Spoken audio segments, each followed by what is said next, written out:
하나님 아버지와 우리 주 예수 그리스도로부터 오는 은혜와 평강이 이 자리에 계신 여러분과 함께 하시길 주님의 이름으로 축원합니다. 오늘은 주님의 산상 변모 주일입니다. 교회력으로 주현절과 사순절의 다리 역할을 하는 날이 오늘입니다. 함께 나눌 말씀은 누가복음 9장 28절부터 시작을 합니다. 일명 변화산 사건으로 알려진 오늘의 본문은 마태, 마가, 누가복음 이 세 복음서에 모두 다 등장하는 사건이죠. 우리가 보통 이 산을 변화산이라고 그렇게 말은 하지만 사실 누가복음에서는 이 산 이름이 무엇인지는 알려주지는 않습니다. 그냥 그저 우리 편한 대로 그냥 변화산이라고 하는 것뿐이겠죠.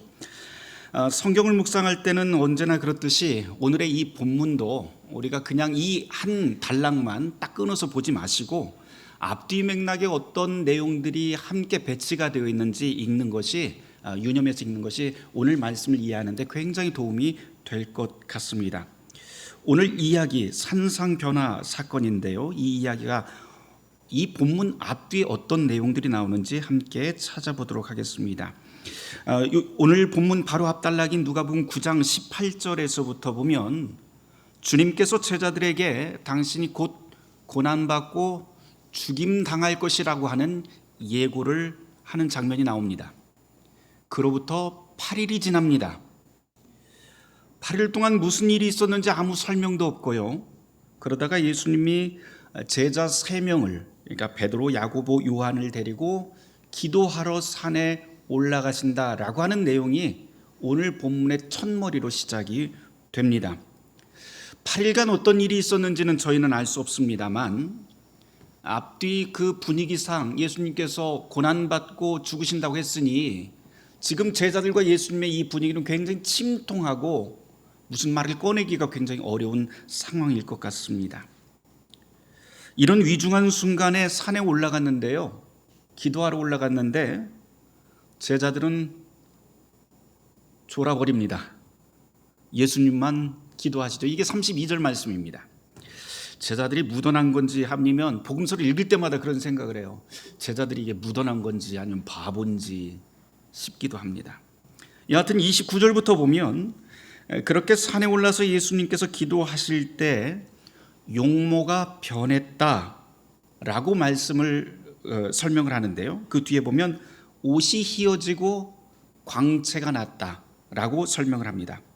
게다가 이미 죽은 모세와 엘리야가 예수님의 양편에 나타나는데요.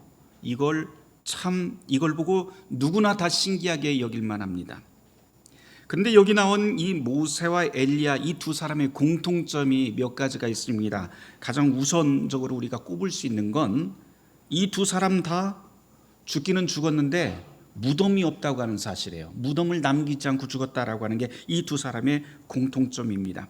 오늘 우리가 구약 교회력 본문으로 신명기 34장을 함께 읽었는데 거기에 한번 여러분들이 찾아보세요. 모세는 그의 무덤을 아는 사람이 없다라고 그렇게 기록되어 있습니다. 엘리야도 마찬가지였죠. 위대한 이스라엘의 예언자인 이 엘리야도 열왕기 하 2장 11절을 보면 살아서 승천했기 때문에 이 땅에 무덤을 남기지 않은 인물로 소개가 됩니다.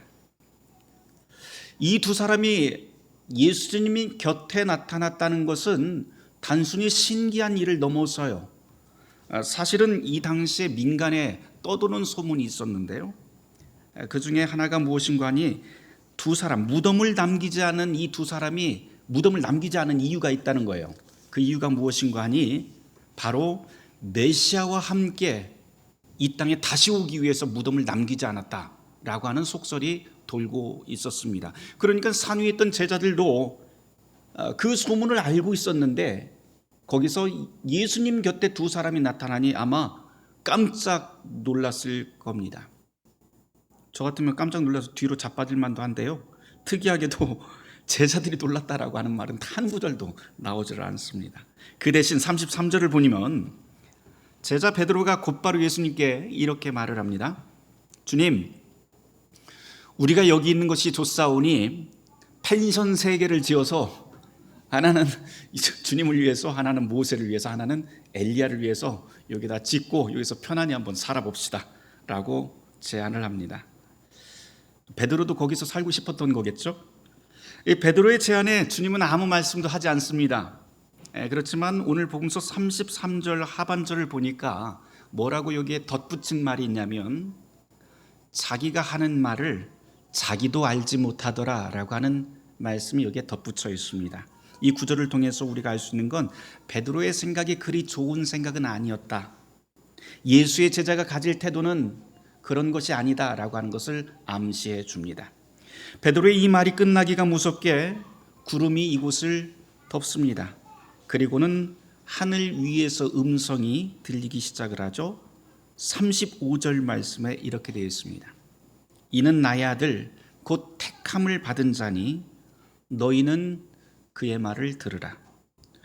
이 음성이 들린 후에 보니까 다 사라지고 오직 예수만 보이고요. 그리고 제자들은 아무 말도 잊지 못하고 그 놀람 가운데 아무 말도 잊지 못하고 침묵하게 됩니다. 산 위에 있었던 신비한 사건은 그것으로 끝이 납니다. 그 다음 이야기가 이제 44절부터 이어지는데요. 앞서서는 산 위의 신비한 이야기를 했다면 이제 산 밑의 현실로 이어집니다. 예수님은 사람들 속으로 들어가시고 거기서 귀신 들린 아이를 낫게 하시지요. 그리고는 그 모습을 보고 43절에서 사람들이 모두 하나님의 위엄에 놀랐다라고 하는 말로 산 위의 사건과 산 아래 사건을 하나의 덩어리로 우리에게 들려주고 있습니다. 오늘 이 전체 말씀을 읽으면서 사람들은 대부분 다 예수님이 변모하신 대목에 관심을 갖습니다. 그런데 저에게는 조금 다른 구절이 좀 특별하게 읽힙니다. 그 구절이 어디냐면은 누가복음 9장 31절 말씀에 우리 같이 찾아서 함께 읽어보도록 하겠습니다. 누가복음 9장 31절 말씀입니다. 함께 읽습니다. 시작. 영광 중에 나타나서 장차 예수께서 예루살렘에서 별세하실 것을 말할세. 모세와 엘리야가 예수님과 함께 나눈 주제가 뭐예요? 별세입니다. 우리가 별세라고 하면 이 한자어 그대로 풀면은요 세상을 떠난다. 그래서 세상을 떠나는 죽음을 우리는 별세라고 보통 이야기를 합니다. 그런데 오늘 여기 이 본문에 사용된 이 별세라고 하는 말에 사용된 원어를 찾아보면 엑소도스라고 되어 있더라고요. 엑소도스, 우리가 보통 탈출, 해방 또는 출애굽을 이야기할 때 바로 이 엑소더스를 사용합니다. 그런데 이 엑소더스라고 하는 이 말의 원뜻은 사실은 단순히 죽음 또는 탈출 이것보다 조금 더 풍성합니다. 이 엑소더스라고 하는 말은 사실은 두 개의 단어가 합쳐진 거거든요. 엑스 그리고 호도스라고 하는 말이 합쳐진 말입니다. 엑스라고 하는 것은 무엇으로부터 밖으로라고 하는 말이고요. 그리고 호도스는 길입니다.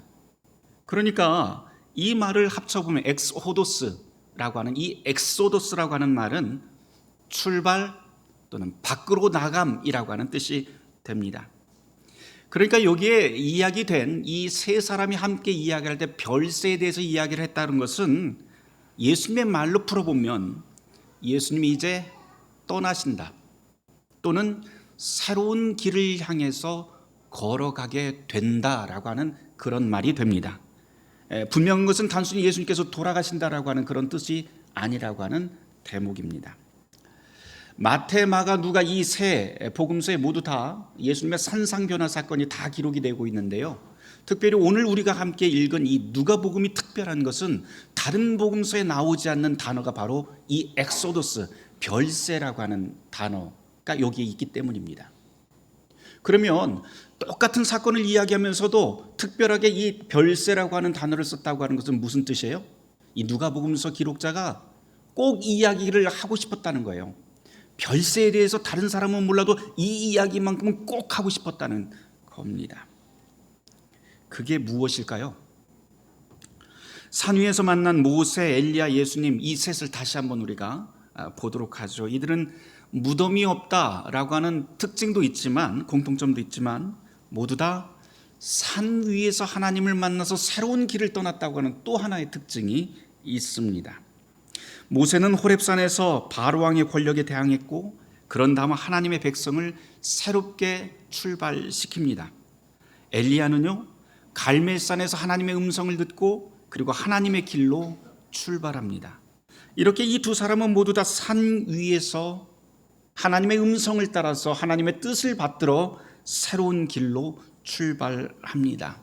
이들의 엑소더스, 이들의 별세이죠. 이전에 갔던 그 옛 길을 떠나서 이제 새로운 길로 가는 것, 이것이 바로 이들의 별세입니다. 별세 이야기 조금 더 해볼까요? 원어로 엑소더스라고 했는데요, 엑소더스라고 하는 말을 들으면 우리는 퍼뜩 드는 생각이 무엇부터 생각이 나냐면 무엇으로부터 뛰쳐나가서 탈출하는 것, 이거를 생각을 합니다.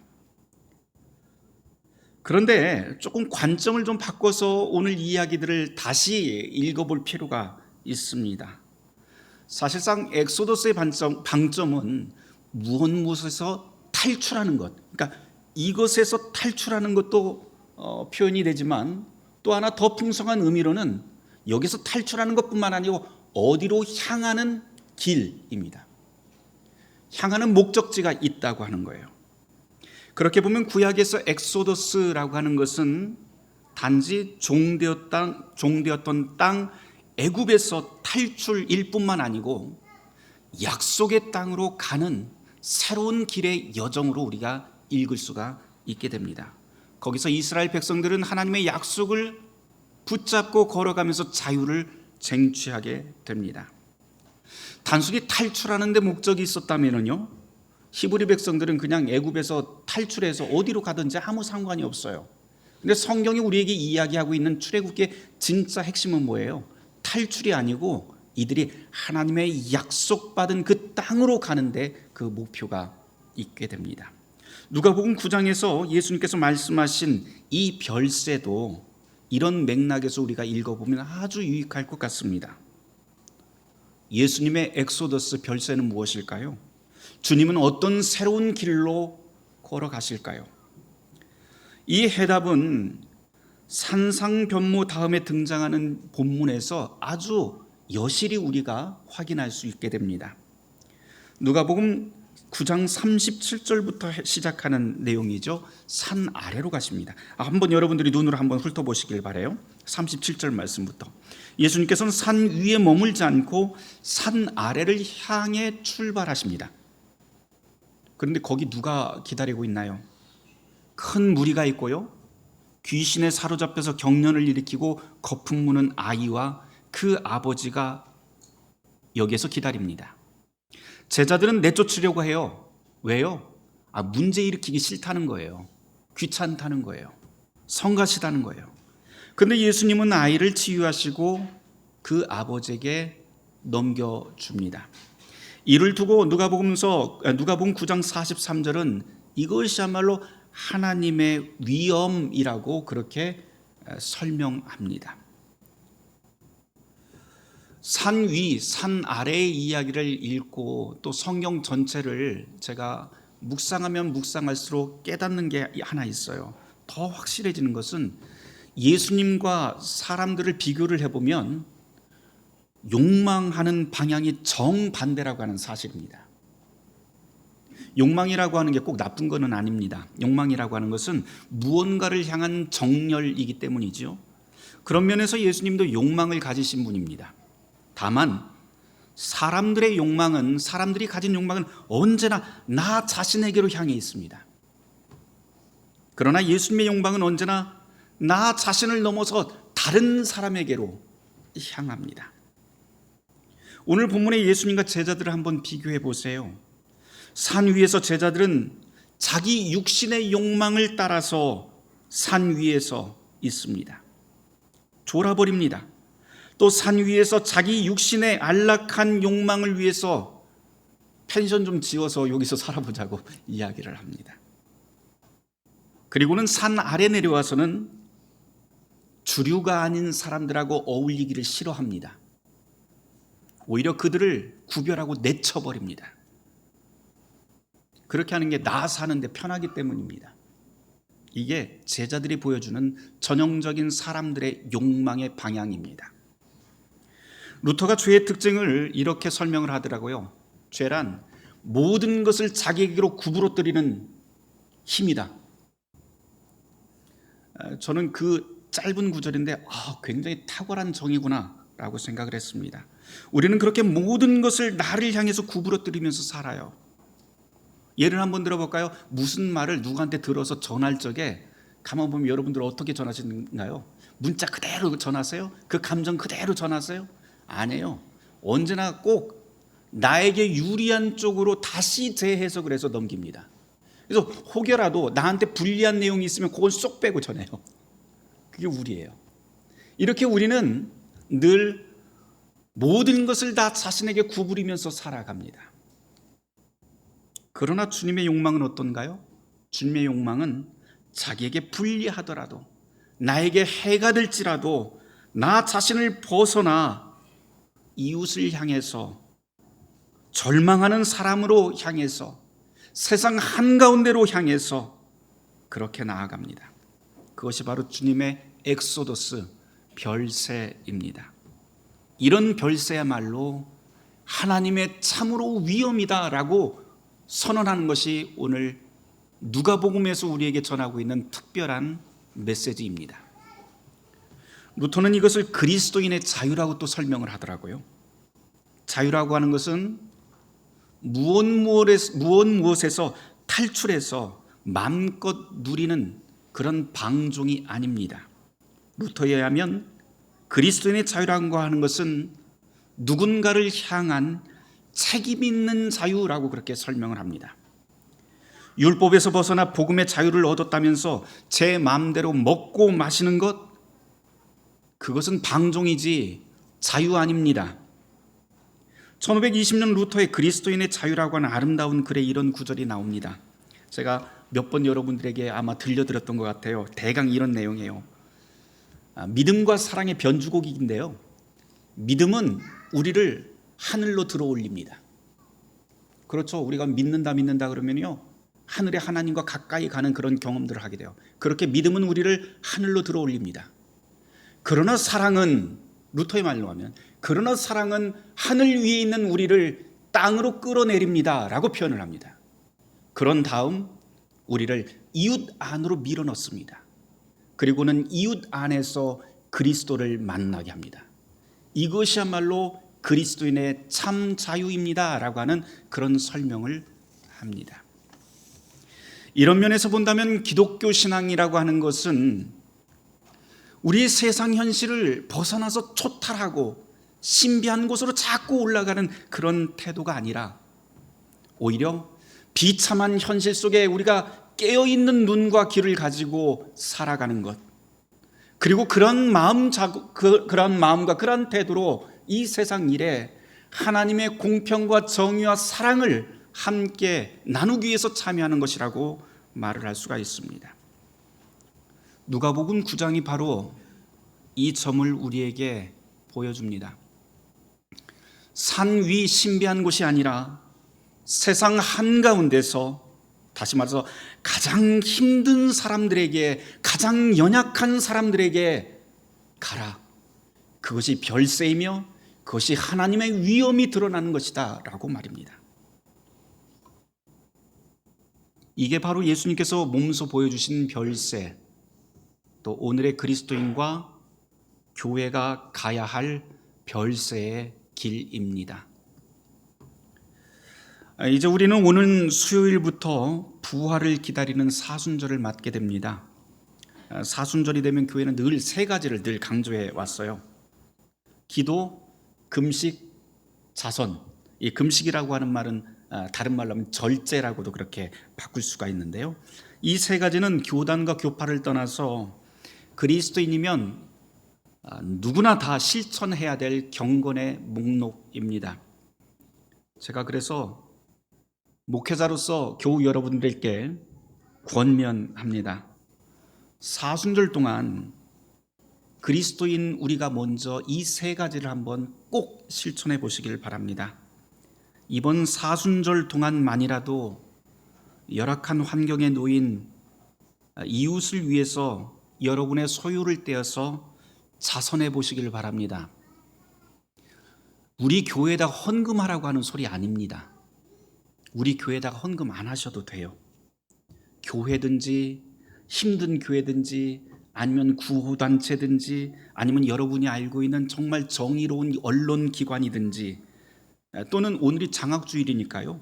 학생들을 위한 또는 공부하고자 하는데 그 형편이 안 되는 우리 젊은이들을 위해서 장학기금을 내가 작게라도 한번 시작을 해봐야겠다라고 하는 마음으로 한번 기부를 자선을 시작해 보시기를 바랍니다. 장학주일이니까 이 이야기는 꼭 해야 될 것 같아요. 우리 교회는요 매년 2번씩 저희가 장학생을 선정을 해서 위원회에서 선정을 해서 장학금을 지급을 합니다. 큰 돈은 아닙니다만 그래도 우리가 그것을 격려의 차원에서 준비를 하고 그렇게 수여합니다. 오른손이 하는 일을 왼손이 모르게 하라는 말처럼요. 다른 교회에서는 사실은 앞에 나와서 장학금 줍니다 하면서 이름도 밝히고 하는데 저희 교회는 그런 거 하지 않습니다. 오른손이 하는 일 왼손이 모르게 하라는 말 그대로 교회 안에서도 누가 받았는지 알리지 않습니다. 개인마다 다 말 못할 사정들이 다 있기 때문이지요. 다만 교회에서는 매우 투명하고 공정한 방식으로 이 일을 진행한다고 하는 것 여러분들에게 자신 있게 말씀드릴 수는 있습니다. 오늘도 그런 일을 좀 하려고 그래요. 여하튼 자선 기부라고 하는 것 어려운 이웃을 위해서 작은 동전을 모아서 그런 일을 할 수도 있고 또 아니면은요 매일 커피 한 잔 마시잖아요. 우리가 커피 마시는 분들 많은데 매일 커피 한 잔 내가 이 사순절 기간 동안은 내가 금식하겠다. 그래서 그 커피 한 잔의 값을 자선을 위해서 사용하는 법도 좋을 것 같습니다. 사순절 첫날인 오는 수요일이 사순절 첫날인데요. 제수요일이라고도 하죠. 이 수요일이 오기 전에 여러분들이 이제 앞으로 3일 동안 한번 곰곰이 한번 생각을 해보세요. 내가 누구에게 자선을 해야 되지? 어디에 자선을 해야 되지? 하면서 여러분이 스스로 찾아보시고요. 여러분이 스스로 결정을 해서 한번 이 일을 실천해 보시기를 권합니다. 잘 모르겠다 싶으면 그때 저한테 말씀하세요. 그때. 그러면 저희 교회가 그런 분들을 위해서 한 곳 또는 한 사람을 지정을 해서 이 사순절 기간 동안 자선의 일을 대신하도록 하겠습니다. 두 번째로 금식인데요. 금식 절제이지요. 사순절이 아니더라도 그리스도인이 실천해야 할 경건의 덕목이 바로 절제입니다. 유대인들은 금식을 강조했지만 이 금식의 정신이라고 하는 것은 원래 무슨 뜻이냐면 나의 생명을 하나님께 드립니다. 나의 생명이 하나님께 달려 있습니다. 또는 주님, 내가 중독된 모든 것을 끊고 모든 생명을 하나님께 바칩니다 라고 하는 그런 뜻이 있어요. 그러니까 다시 말해서 금식의 정신이라고 하는 것은 중독된 것은 끊고 하나님의 뜻을 그 자리에 채우는데 절제의 방점이 있다고 할 수가 있습니다. 우리를 중독시키는 것 참 다양하죠. 그렇죠? 누군가에게는 술과 담배일 수도 있고요. 누군가에게는 핸드폰이나 게임일 수도 있고요. 또 누군가에게는 맛집이나 마라탕일 수도 있습니다. 또 어떤 이에겐 입에 붙은 폭언이나 남 흉보기일 수도 있지요. 어떤 걸 정하셔도 괜찮습니다. 다만 여러분 스스로 이번 사순절 기간 동안 내가 절제의 목록으로 이것은 지켜봐야겠다 라고 하면서 기도하면서 한번 정하고 실천해 보시기를 바랍니다. 마라탕? 네. 덧붙여 꼭 말씀드리고 싶은 것은 우리의 환경을 생각하는 절제예요. 장 보러 갈 적에 요즘은 많이들 그렇게 일상화가 됐는데요. 장바구니 들고 가기 또 일회용 컵이나 용기 사용하지 않기는 이번 사순절 기간 동안 정말 여러분들 꼭 지켜보시길 바랍니다. 어려운 일 아니잖아요. 이거는 우리의 미래를 위한 책임이기도 합니다. 세 번째 사순절 실천해야 될 목록은 기도입니다. 무엇보다도 가장 중요한 것 같아요. 사순절 기간 시간을 정해놓고요. 매일 한번 기도해 보시길 바랍니다. 기도는요 선택사항이 아닙니다. 주님의 명령이지 선택사항이 아니에요. 그리고 또한 이것은 기도는 권리이기도 합니다. 하나님의 복된 약속이 붙어있는 주님의 명령, 이 기도를 여러분들이 실천해 보시길 바랍니다. 그리고 또 부탁드리는 것은 사순절만이라도요, 다 개인 기도들은 다들 하실 텐데 사순절만이라도 가족이 함께 모여서 기도하는 시간 꼭 마련해 보시길 바라요. 매일 하기 어렵다면 이틀에 한 번이라도 꼭 한번 해보시기를 부탁을 드립니다. 긴 시간 아니라도 괜찮아요. 손잡고 또는 이렇게 보듬어 안고 가족들이 한번 기도해 보시기를 바랍니다. 특별히 이 사순절 기간 동안 우리가 기도해야 될 많은 제목들이 있는데 공통으로 우리가 함께 기도할 제목 한두 가지만 제가 좀 말씀을 드릴게요. 이 나라를 위해서 꼭 기도해 주시길 부탁을 드립니다. 혼돈 가운데 있는 이 나라가 정말 정의롭게 다시 회복될 수 있도록 기도해 주시기를 부탁을 드립니다. 그리고 반드시 교회와 이웃을 위해서 기도해 주시기를 또 부탁을 드립니다. 제가 각자 여러분들의 생활 패턴이 다 다르기 때문에 우리 몇 시에 합시다 이렇게 말씀은 안 드릴게요. 그냥 스스로 시간을 정해서 한번 해보시길 바랍니다. 아침에 일어나서도 좋고요, 점심시간도 좋고 저녁에 시간을 정해서 하는 것도 좋습니다. 중요한 건 내가 나의 의지로 결단하고 기도하며 그 실천이 내 몸에 배도록 하는 것이 가장 중요합니다. 사랑하는 성도 여러분, 우리의 사순절이 이제는 새로운 신앙을 향하는 거룩한 여정이 되기를 바랍니다. 바라기는 나라와 이웃을 위해서, 또한 우리의 가정과 또한 교회를 위해서 기도하고 절제하며 하나님의 희망을 함께 나누는 복된 사순절이 되길 주님의 이름으로 축원합니다. 모든 지각에 뛰어난 하나님의 평강이 그리스도 예수 안에서 우리의 마음과 생각을 지키실 것입니다. 함께 기도합시다.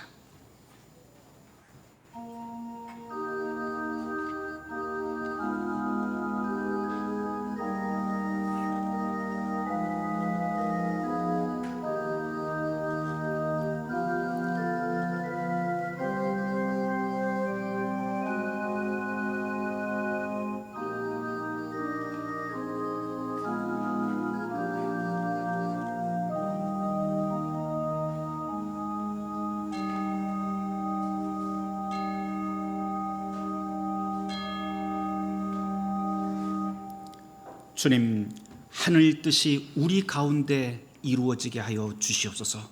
예수 그리스도 이름 받들어 기도 올리옵나이다.